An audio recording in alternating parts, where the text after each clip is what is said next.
What's going on, everyone? Modem31 here, and in today's video I want to talk about the Simulacrums. I'm going to give you all the information that I know about them. We're going to go over what we know about them. I'm going to give my thoughts on the topic, and this is just a lore topic that really interests me in the Titanfall universe, as there are a lot of interesting elements to the Simulacrum that you all might not know about.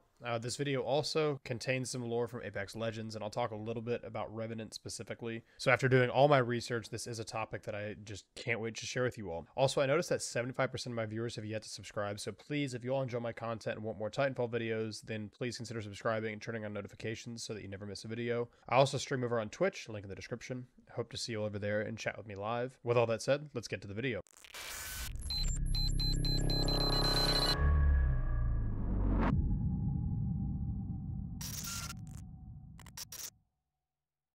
A simulacrum is a robotic humanoid that acts as a digital backup of an individual's memories, knowledge, and personality. The individuals chosen to become simulacrum during the Frontier War were usually high-value pilots whose organic body was destroyed or damaged beyond the point of repair. Basically, the pilot was dead. Like, dead. But the IMC and militia found these pilots so valuable that they essentially brought them back from the dead as a simulacrum. The method by which this is accomplished is currently unknown, but it's kind of generally assumed that there's only ever going to be one simulacrum of a specific visual at any certain time. Because simulacrum retain their personality, you'll often see them decorate their chassis. This can be seen in game with the phase shift pilots. They've got those raccoon ponytails that serve as a kind of like pseudo hair. They also retain gender identity and have a chassis and voice that reflects that. So far it doesn't seem so bad, right?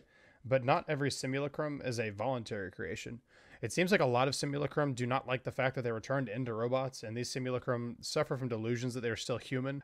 They can keep their old habits and routines, and we'll talk a little bit more on that later. In some instances, simulacrum receive programming from the IMC or militia that they are still a normal person in a human body. Lastly, not every simulacrum is a pilot, or was a pilot. The IMC was known to create simulacrum out of valuable operatives, agents, and assassins. The ones we see in Titanfall are probably all pilots, but we know that, as an example, Revenant is a simulacrum, but he was never a pilot. So that brings me to my next topic, the name simulacrum in the lore. The three that I want to talk about are Ash, Revenant, and Jester. They all have distinct personalities and give us decent insight into what it being a simulacrum is like and how the transition is handled better than others. There are also some key facts about being a simulacrum that are better explained when discussing these three individuals, sort of using them as examples. And honestly, Ash and Revenant alone could have a video on their own backstory, so I'll keep it just to the relevant details. If you all do want full videos on them, I may do them if there's enough interest. First, I want to talk about the least famous of the three, and the one you might not know about, Jester. Jester was an IMC simulacrum who was made when the program was in its infancy. He was a bounty hunter in his human life and volunteered to be one of the simulacrum. I'm guessing this means that he volunteered, was eventually killed on a mission or something, and then became simulacrum. However, it may have been voluntary, but he does not know that he's no longer human. He is programmed to believe that he is human, but he has no normal awareness of his human limitations. This character was meant to appear in Titanfall 2, but was eventually cut. His model is instead used as the IMC specialist that you'll see in the single player mode.